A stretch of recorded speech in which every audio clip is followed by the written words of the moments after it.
नमस्कार।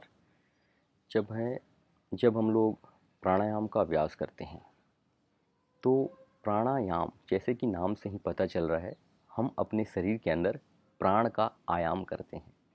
अपने शरीर को जीने के लिए, चलाने के लिए क्या चाहिए?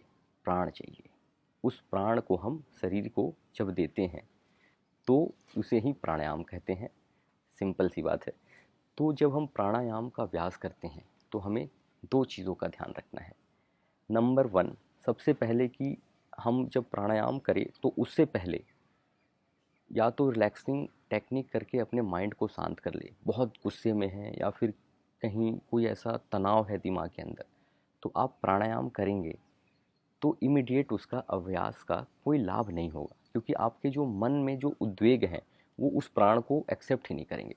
तो सबसे पहले जब इस प्रकार से कोई समस्या है, आपको कोई चिंता है या फिर कोई बहुत ज़्यादा दिमाग में गुस्सा है, तो सबसे पहले हमें उस उद्वेग को शांत करना होगा।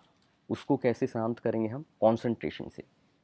जब आप पहले कोई मोमबत्ती या फिर कोई लाइट ले ले या फिर दीवार पे कोई बिंदु बना के उसे पहले देखने का प्रयास करें।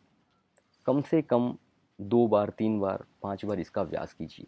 धीरे धीरे जब आपका जो कंसंट्रेशन उसमें जब चला जाएगा, आपका मन थोड़ा शांत हो जाएगा, फिर बैठ करके शरीर को ढीला छोड़ते हुए प्राणायाम का अभ्यास कीजिए। अब प्राणायाम करते समय हम क्या गलती करते हैं, जो दूसरी बात मैं बता रहा हूँ, कि हम सांस को लेते हैं बहुत ही आराम से, धीरे धीरे लंबी और गहरी सांस ले लेते हैं, है ना।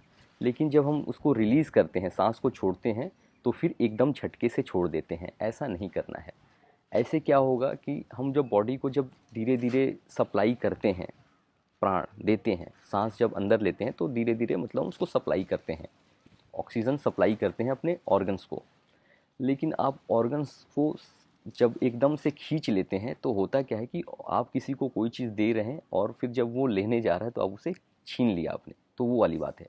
तो इसीलिए उसको थोड़ा सा सांस को लीजिए और बहुत ही आराम आराम से सांस को छोड़िए, तभी जाके ऑर्गन्स वो रिसीव कर पाएगा। आपने तो सप्लाई कर दिया, लेकिन ऑर्गन्स को भी तो रिसीव करना है। तो जब वो ऑर्गन्स रिसीव कर लेगा, तब जा कर के पूरे शरीर के अंदर प्राण शक्ति आएगी और आप एनर्जेटिक महसूस करेंगे। Thank you.